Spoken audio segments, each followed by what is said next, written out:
For all your science and tech news, it's Stash Butler with The Download.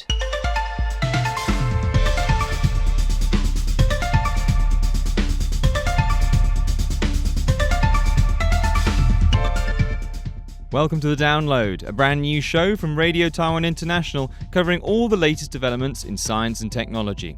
I'm your host, Stash Butler, and I'll be taking you through everything you need to know. In this episode, we're going to be looking at the controversy surrounding the Datan gas terminal in northern Taiwan. What's the story? Why is the government building it? And why are people unhappy about it? All of that and more coming up on The Download.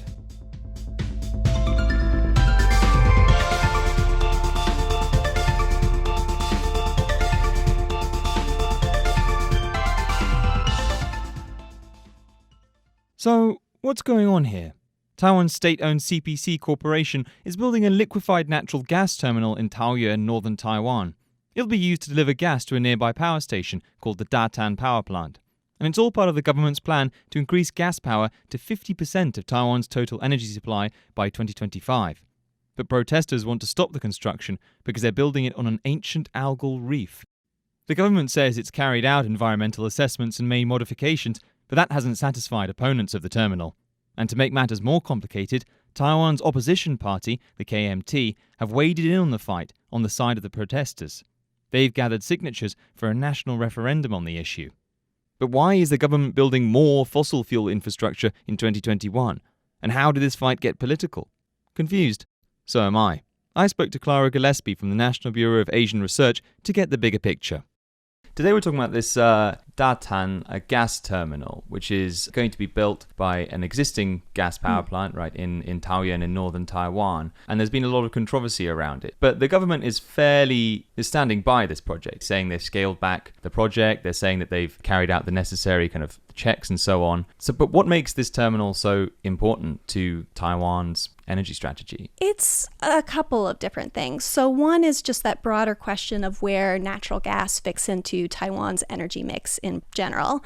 And the answer is it's already an important part of the energy mix, but between now and 2025, when the nuclear phase out is supposed to occur, it's disproportionately what's going to make up that gap that comes out of that zero carbon emission baseload power. Stretching out to 2050, though, I think what surprises some people is that natural gas is still expected to play a pretty prominent role in Taiwan's electricity mix. And the studies and the statistics for that vary. It's anywhere between, maybe it'll be about 30% of the mix or possibly still 50% of the mix. But importantly, most of those scenarios still show that growing versus where we are today. And where we are today, and getting to the terminal in particular, is that Taiwan has a real bottleneck in terms of its LNG infrastructure. The existing two terminals that are at play are already operating at, I think, over 100% of their nameplate capacity, which starts to create real strains as you stretch that out. Now, this third terminal is not the only one in construction, but it is the closest to finalization of being able to import more LNG. And the CPC and others have noted their concerns that if this project is delayed, you're going to face that gap again in how quickly other terminals can be scaled up, and even with those, if it's sufficient to overcome that bottleneck. And so part of this is partly down to, we're talking about kind of denuclearizing Absolutely. Taiwan as well. So how does that tie in? It ties in very directly. I mean, part of the reason that Taiwan is already operating at this over 100% capacity on LNG imports is just how quickly it's had to scale up on energy sources that are not nuclear. So up until 2016, nuclear was not only an important part of Taiwan's baseload power, but it was anticipated to potentially be a growing share. When you suddenly go to zero on that, you of course have bigger ambitions for what you want to do on wind and solar. But I think in 2016, Taiwan was still about 4% of the energy coming from wind and solar. So it has a huge curve to meet, which inevitably means if you're replacing nuclear, is that going to be some amount of either natural gas or coal? A lot of governments have viewed gas as this kind of transition, this kind of, moving from coal and stuff to using gas and then eventually transitioning to something greener. Yeah. But we're also seeing that there are some countries where the opposition to this strategy is growing, but Taiwan is still pushing ahead with gas. Is it still the best bet, do you think, for Taiwan? I think it's part of a necessary bet. Taiwan, in many ways, has a lot of options for what it could do on its energy mix, but all of them involve some degree of challenge. One of the questions that is being raised is, could there be less of a push on LNG by returning to nuclear? And in some ways, Taiwan is very much in a similar situation to what you see in South Korea and Japan,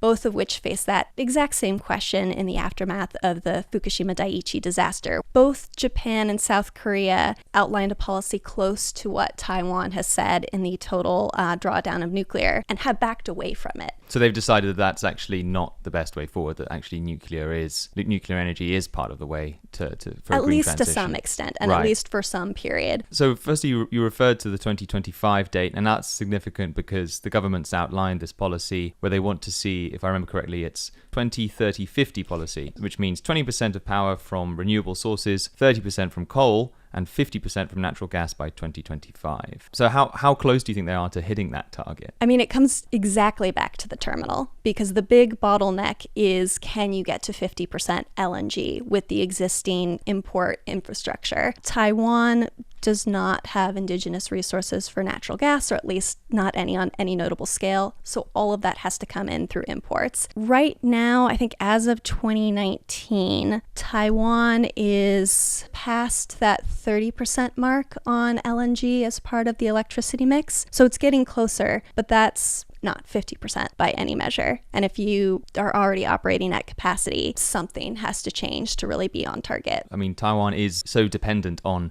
imports for its energy. So where is it getting this natural gas from? A couple different suppliers now, and a couple projected to play more significant roles in the long term. Now, I believe the top three most important importers for Taiwan are Australia, Qatar, and Malaysia. The United States is a growing location for where Taiwan is getting some of its natural gas. That's projected to continue. So I've seen some sort of charts showing that, for example, Taiwan's trying to move away from gas from the Middle East, partly out of security concerns there. So where's it moving that interest towards if it's away from countries like Qatar? A couple of different places, including, I think, relatively more on Australia, which has had new gas resources come online in the last few years, as well as the United States. Other countries have made a bigger push on potential Russian gas. I have not seen Taiwan match that with the same appetite.